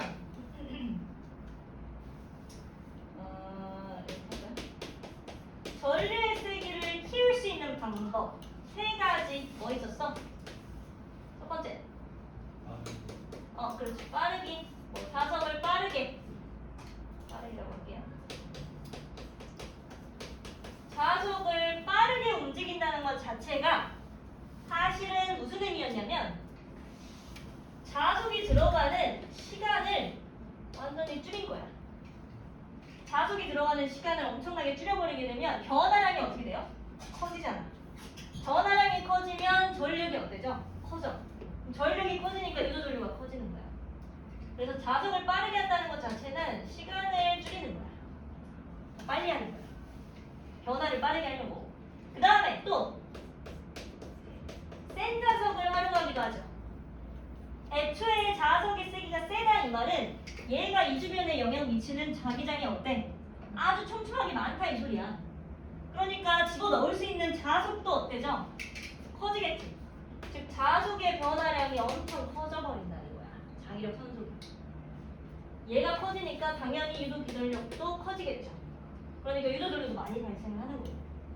마지막으로 세 번째. 그렇지.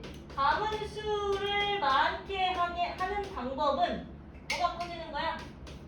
저식 안에서 n이 커지는 거야. 오케이? n이 커지니까 당연히 유도 기전력이 커지고 유도 전류가 더 크게 생겨나는 거겠죠. 이 마이너스는 크게 신경 쓸 필요 없어요. 그냥 이겁니다. 변화를 방해하는 방향으로 전류가 흐른다. 이거에 대한 내용을 담고 있는 게 마이너스의 부호야. 우리는 앞으로 좀 크기만을 좀 따져서 방향은 이렇게만 설정을 할 거기 때문에 이 공식을 사용할 일은 없어요. 그냥 이렇다 정도만 좀 알아두시면 좋답니다. 라는 겁니다. 그래서 교재에도 이제 193페이지에 나와 있는 자기 선속 밀도 있죠. 얘가 다른 말로는 자기장이라고 불리는 거야. 그래서 사실 자기장은 이 선속을 갖다가 면적으로 나눈 이 한 가닥 한 가닥이 다 자기장이었던 거야. 그렇다라는 거고요. 그 다음에 전자기 유도는 저 두 가지 자기장 변화와 변화 방해하는 방향 이것만 알면 되고 유도 기전력에 의해 유도 전류가 발생한다 라는 거. 됐어? 뒷장 넘기세요. 뒷장 넘겨서 뭐 방금 했던 내용 중에 이제 렌츠 법칙이라고 하는 게 요겁니다. 패러데이라고 하는 사람이 요걸 발견했어. 그러니까 즉 유도 기전력이 생기면 유도 전류가 만들어진다라는 걸 설명하는 게 패러데이가 이야기했던 거고요. 이게 이제 패러데이 법칙인 거야. 이 전자기 유도라고 하는 것 자체가 패러데이 법칙으로 불려요. 그 다음에 렌츠 법칙은 뭐냐면 그 중에서도 그러니까 패러데이는 뭐만 생각한 거냐면 일단 자기장이 변화하면 전류가 생성된다. 여기까지만 이야기했는데 이 전류가 특이하게도 이 변화를 방해하는 방향으로 무조건 생긴다. 라는 걸 발견한 건 렌츠야. 그래서 이 변화를 방해하는 방향으로 생기는 건 렌츠 법칙이라고 불려요. 됐어? 그래서 그냥 그렇다는 것 정도만 알아주시면 되고요. 우리가 볼 내용은 교재에는 아마 없는 것 같은데 정리된 내용으로는 없을 것 같아요. 이렇게 두 가지 상황만 좀 이야기할게요.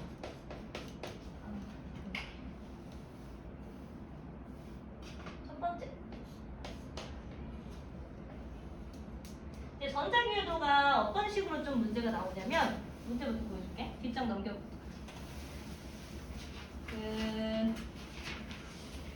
어디로 갈 거냐면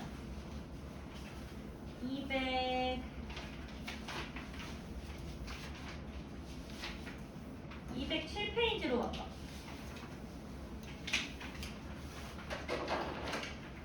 207페이지로 오면은 먼저 206페이지 한번 볼까요? 206페이지에 13번이랑 14번 문제가 여러분들이 많이 봤던 문제들이죠. 13번이랑 14번이 이제 아마 고등학교 1학년 때부터 많이 봤던 문제들인데 이제 물리 1에 들어와서는 좀 더 추가적으로요. 207페이지에 17번 문제, 18번 문제, 15번 문제, 16번 문제 이렇게 많이 나와요. 그러니까 어떤 형태야? 우리 방금 했잖아. 전류의 자기작용에서도 평면을 주고 그 안에서 자기장의 세기가 어떤지 이걸 계산해라 라고 해서 평면에서의 뭐 자기장 들어가는 건 X, 나오는 건 O 이렇게 표현한다 라는 거 배웠잖아. 똑같은 거야. 요번에는 자기장을 들어가는 방향으로 이렇게 준 평면에다가 뭔가 변화를 주는 거야. 그럼 이 도선에서 일어난 전류의 방향이 어떤지를 평면으로 계산을 해봐라. 이렇게 많이 나와요. 됐어? 좀 새롭죠? 새롭진 않아? 그냥 그래? 이런 문제들이 혹시 학교 시험 문제 나왔던 사람? 오케이. 자, 볼게요. 먼저 문제로 같이 볼까요? 이거 나눠줄 테니까.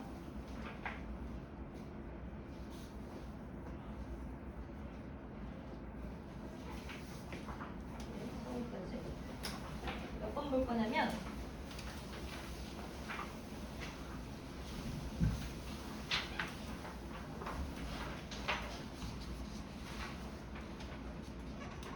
조금 쉬운 거 먼저 해볼까? 11번 문제.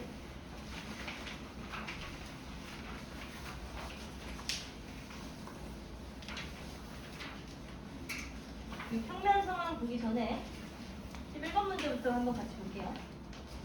자, 그림은 동일한 두 금속볼이 A, B 사이에 있는 막대 자석이 일정한 속력으로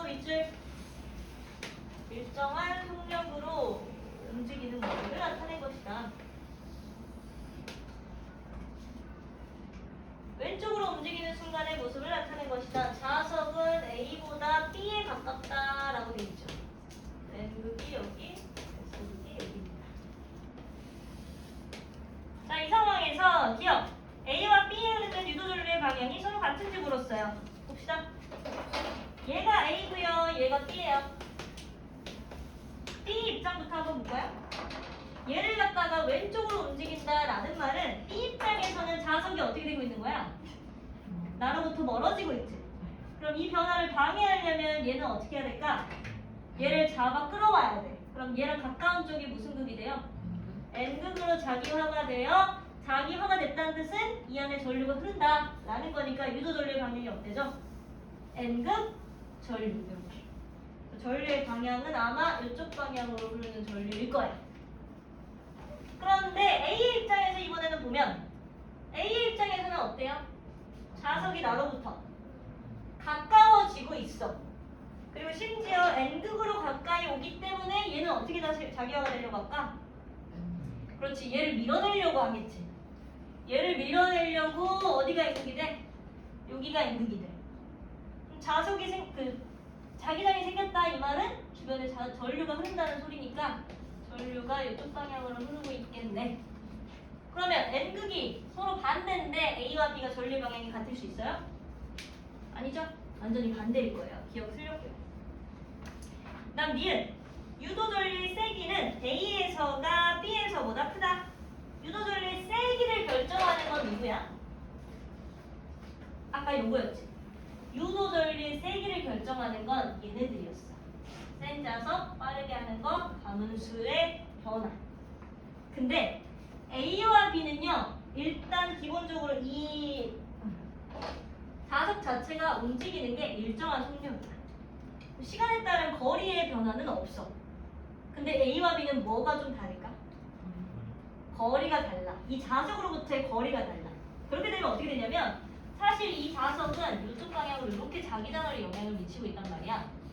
그러면 얘가 얘한테 영향을 주는 이 안에 들어가는 자석의 양이랑 이 안에 영향을 미치는 자석의 양이 누가 더 많아? B가 훨씬 더 많지. 그지? 같은 시간일지라도 변하는 양이 B가 훨씬 더 많다 이 소리야. 자석이 여기에서 좀 더 가까우니까.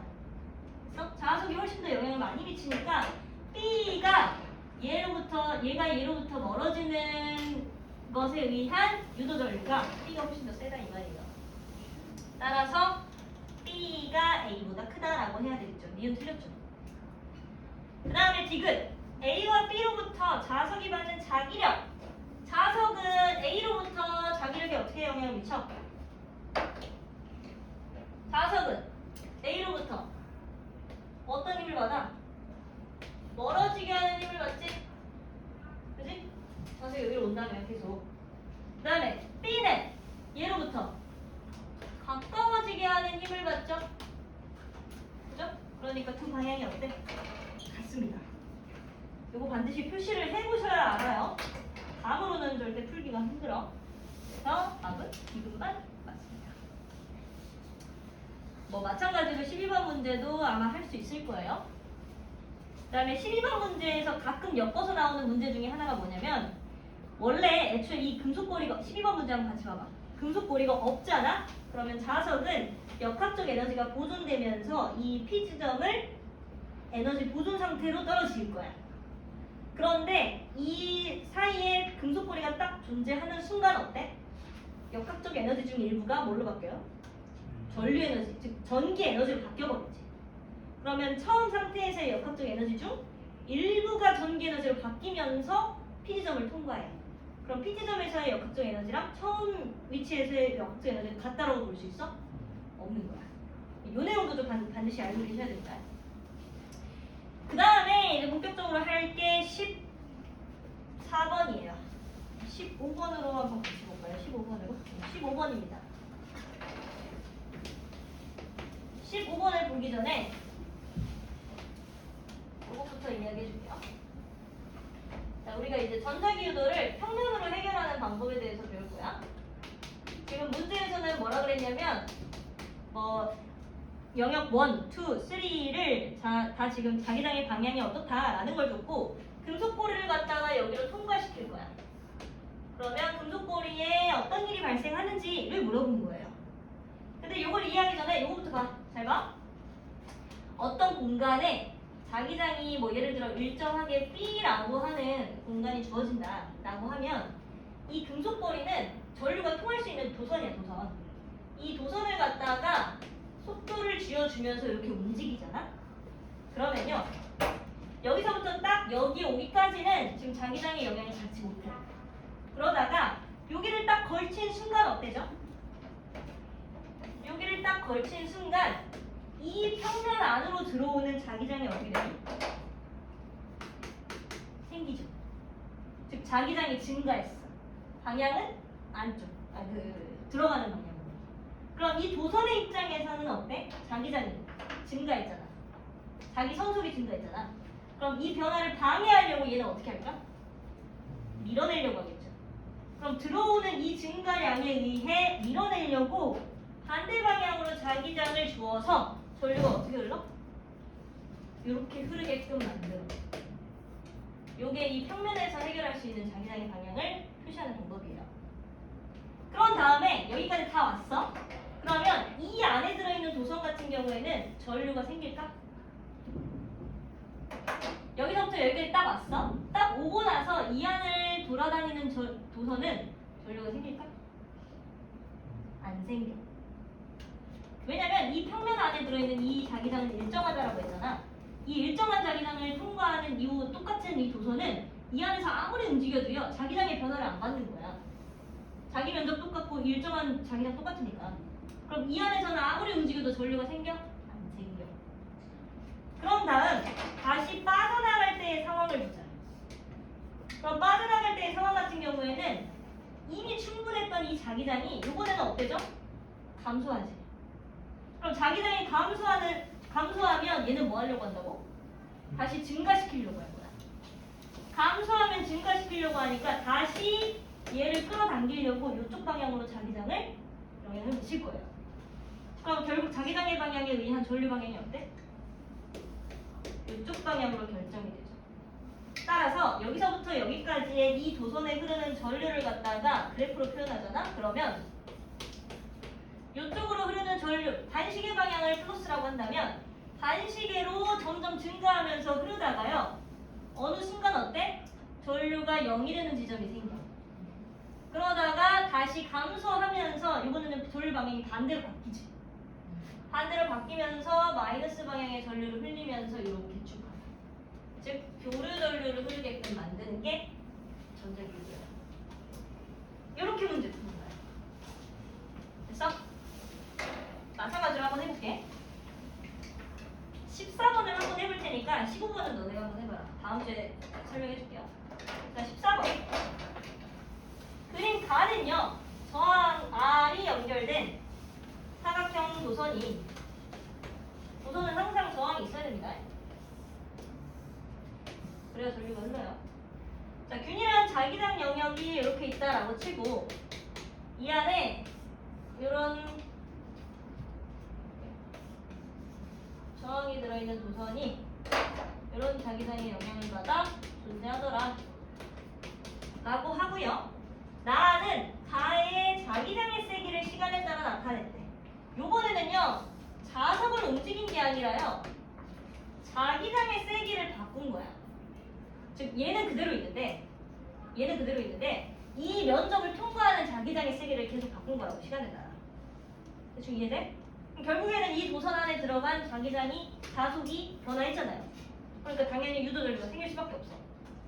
따라서 자기장의 세기를 갖다가 어떻게 변화를 시켰냐면 시간 t에 따라 자기장의 세기 b라고 한다면 1초, 2초, 3초, 4초, 5초 1초부터 3초까지는 3b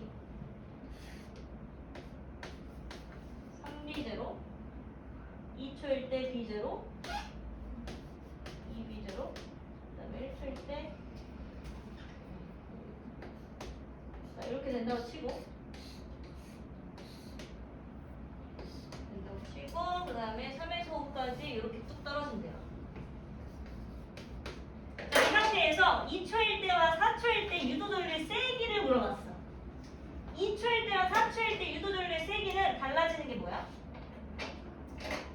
자, 이 상황 자체는 저항 그대로고요. 이 도선 그대로야. 바뀌는 건 이 안에 들어가는 자기장밖에 없어. 근데 자기장이 2초일 때는 어떻게 바뀌었어? B0였다가 3B0로 바뀌었지. 오케이? 변화량의 기울기가 요만큼이야. 그 다음에 여기 3초 이후에는 어때요? 자기장이 오히려 감소했대. 들어가는 게 세지다가 오히려 감소했대. 줄어들었대. 줄어드는데 3초에서 5초까지의 변화량은 어때? 요 기울기만큼이야. 됐어? 그러면 당연히 기울기가 가파르면 가파를수록 유도전류가 어떻게 되게요?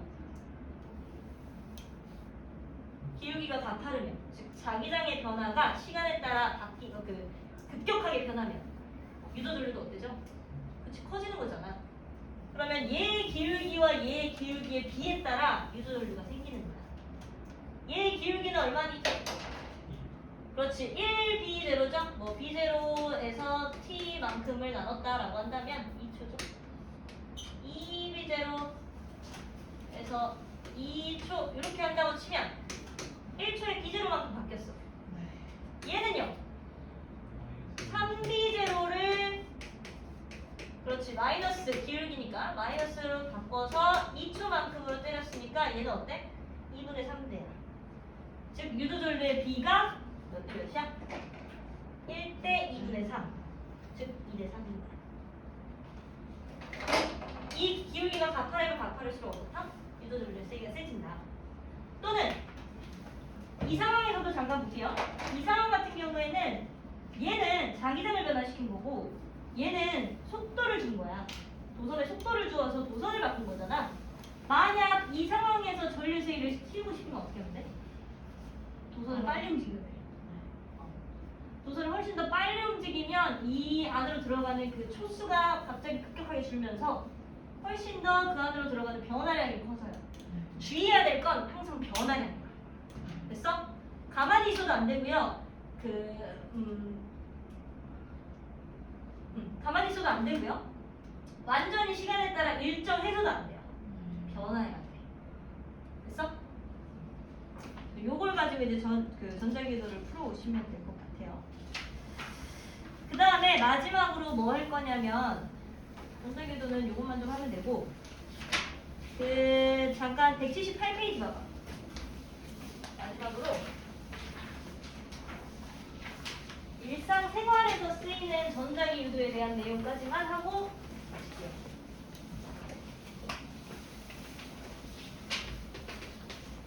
이거 굉장히 중요합니다. 일상생활에서 쓰이는 전자기유도랑 같이 하려고 이거 남겨놨어. 전류에 의한 자기작용이랑 전자기유도랑 완전히 반대되는 개념이라고 했잖아. 그래서 일상생활에서 쓰이는 물질들 중에 어떤 원리가 쓰인 건지를 많이 물어봐요. 그 중에 이제 대표적인 게 누가 있냐면 스피커와 마이크. 스피커와 마이크는 원리가 다릅니다. 어떻게 다르냐면 일단 스피커는 어떤 장치야? 그렇지, 소리를 내는 역할을 하는 장치죠. 즉 마지막으로 바뀐 에너지가 소리 에너지여야 돼. 근데 소리 에너지는 어떻게 생성되는 거야? 공기를 때리면서 공기가 파동으로 전달되는 거잖아. 그러니까 즉 공기가 움직이게 만드는 에너지를 생성해야 되는 게 스피커야. 반대로 마이크는 어때요? 그렇지, 소리를 가지고 얘는 신호로 바꿔야 되지.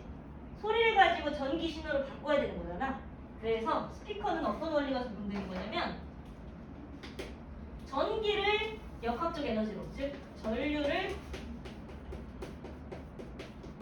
자기로 바꾸는 전류의 자기작용이 쓰이는 예시예요. 마이크는 뭐냐면 자기를 전류로 바꾸는 대표적인 예시야. 약간 어떻게 생긴 거냐면 스피커 같은 경우에는 요 안에 이제 전기 신호를 흘려보낼 수 있는 장치가 있고 요 안에 자석이 있어. 뭐 NS가 있다 치자. 그리고 요 안에 이제 코일 같은 게 이렇게 감겨 있어요. 그러면 전류를 흘려보냈을 때 이 코일은 전자석이 되어 이 자석과 달라붙고 떨어지고 달라붙고 하면서 왔다 갔다 할 수 있지. 그럼 이 왔다 갔다 하는 거에 따라 공기가 어때? 매질로 전달되는 거야. 공기가 이렇게 왔다 갔다 하는 이 자석의 움직임으로 공기라는 매질을 통해 파동이 전달되는 거라고. 그러니까 스피커는 전류가 자기작용으로 바뀐 거야. 반대로 마이크 같은 경우에는 어때? 마이크에는 사실 심어져 있는 게 요 마이크 머리 있잖아, 헤드. 이 헤드 밑에 요 아래 자석이 숨겨져 있어. 그럼 내가 이 소리를 내면서 이 자석을 막 때리는 거야. 어떨 때는 세게 때리기도 했다가 좀 약하게 때리기도 했다가 이 안에 있는 걸 때리면서 전류 신호를 바꿔주는 거지. 뭐 여기에 지금 이렇게 왔다 갔다 하면서 코일 감겨진 곳을 왔다 갔다 심어서 전기 신호를 바꿔주는 거야.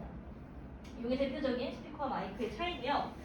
그 다음에 또 자주 나오는 게 179페이지의 하드디스크인데요. 하드디스크는 뭔지 알지? 컴퓨터에 심어져 있는 거잖아. 하드디스크에 있는 정보를 저장할 때는 어떤 원리가 쓰이냐면 저장해서 전기 신호를 바꿔놔야 되잖아. 그래? 그래서 얘는 전류에 의한 자기작용이 쓰이는 게 하드디스크 저장 장치에서의 원리야. 그 다음에 반대인 하드디스크 재생 장치는 자기를 가지고 전류로 바꿀 때의 결과야. 즉 전자기유도를 만드는 거야. 하드디스크는 약간 어떻게 생겼냐면요, 이렇게 생긴 이 플래터라고 하는 어떤 접시 같은 공간에, 이 접시 같은 공간에 철가루가 막 이렇게 있어. 철가루가 막 있다고.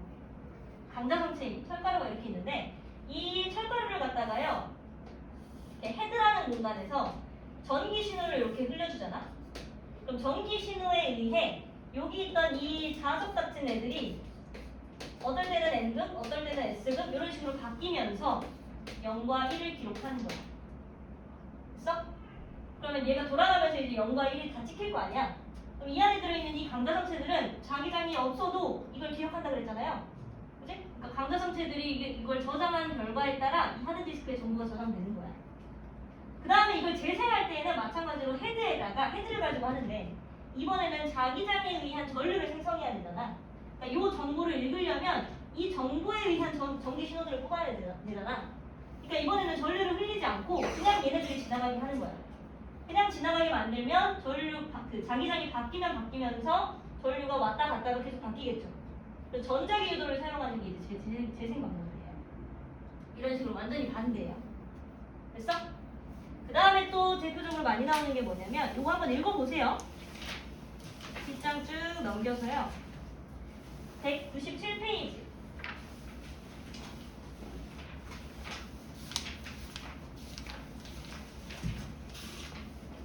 전자기 유도를 가지고 조금 일상생활을 굳이 구별을 해보자면 뭐가 있냐면 방금 이 마이크라든지 그 다음에 하드디스크 재생장치라든지 자석과 코일이 왔다 갔다 하면서 전류가 유도되는 이런 현상을 가지고 일상생활에 적용하는 반면 한 가지 예시가 더 있어. 애초에 자기장이 있는 환경을 만드는 거야. 애초에 자기장이 있는 환경을 만들었다가 어떤 물체가 지나가면서 이 자기장이 변화하면 어때? 신호가 잡히면서 전류가 흐르죠. 요걸 가지고 많이 쓰이는 게 뭐냐면 도난 방지 장치. 많이 본 적 있죠? 뭐 문구점 같은 데나 뭐 옷집에서 도난 방지 장치 밖으로 나갈 때 있는 이 두 표면 있잖아. 판때기. 이 판때기에는 사실상 뭐가 들어있는 거냐면 전류가 흐르면서 요 안에서 지금 자기장이 생성되어 있는 거야. 이걸 가지고 아직 택이 떼어지지 않는 그런 옷을 딱 들고 가잖아? 그러면 이 자기장에 변화가 일어나면서 이 안에서 전류가 유도가 돼. 그러니까 어때? 신호가 잡히면서 뺑 하고 우는 거야. 됐어? 이런 장치로 많이 사용을 하기도 하고요. 그 다음에 또 많이 사용하는 것 중에 하나가 바로 교통카드. 내가 교통카드를 갖다가 분해를 해봤어. 여러분들 카드 있잖아요. 교통카드에는 이런 게 항상 심어져 있습니다. 보이니? 잘 보이니? 유튜버 같다. 잘 보여요? 요게 이제 뭐냐면 IC 칩 카드예요. 그러니까 이 안에 지금 정보들이 많이 저장이 되어 있어. 그리고 여기 지금 이게 다 뭐냐면 도선이야, 도선. 집에 가서 카드 가지고 이거 분해하면 안 돼. 뭐 아세톤으로 한번 하시면 되는데 약국에서 사야 돼요. 이렇게 생긴 애가 있는데, 자, 이 안에서 교통카드는 약간 어떤 원리냐면 버스 타면 교통카드를 찍는 공간이 있잖아. 이 찍는 공간은 사실 뭐가 존재해서 나오는 거냐면 전류가 흐르면서 이 안으로 자기장이 계속 뿜어져 나오고 있는 거야. 그럼 이 자기장이 있는 공간을 갖다가 내가 이걸 딱 갖다 대잖아? 그러면 이 도선 안으로 자기장이 들어가게 되면서 자기 손속이 변화하죠. 자기 손속이 변화하면 얘가 여기 뭐가 흘러? 전류가 흐르지? 그럼 여기에 흐르는 전류를 이 IC 카드를 읽는 거야. 읽어서 다시 뭐 해? 여기로 전송을 해. 그래서 딱 찍히는 게 교통카드의 원리예요. 즉 전자기 유도를 활용한 게 이제 교통카드야. 그렇기 때문에 교통카드 잘 안 찍힌다고 이거 갖다 이렇게 비비면 돼? 비비기보다는 움직이는 게 훨씬 더 빨라요. 됐어? 그래서 비비고 있는 사람 있으면 갖다 이렇게 해줘요.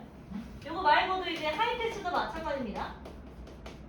하이패스, 뭐 교통카드 이런 원리들도 다 전자기 유도예요. 그래서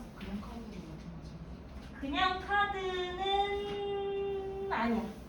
요거는 이제 원격이잖아. 카드는 찍는 거잖아. 그 IC 카드를 그냥 읽는 거지. 그래서 아마 뭐 전자기 유도로 많이 나오는 게 이렇게 일 거예요. 나머지들은 한번 읽어보세요. 발광 키보드도 한번 읽어보시고, 그다음 발전기는 당연히 알고 있어야 되는 내용입니다.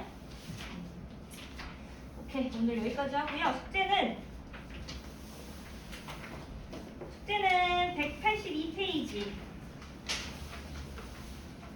요거 전류에 의한 자기장이 있지? 맞지?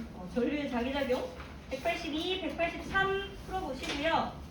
그 다음에 전자기유도 마찬가지로 201페이지에서 202페이지까지 해보고 오늘은 프린트 2개. 프린트 2개까지 해보면 될 것 같아요. 다음 주에 3단원 들어갈게요. 다음 주에. 2단원도 끝났어요. 3단원은 뭐 별것도 없죠. 쉬워.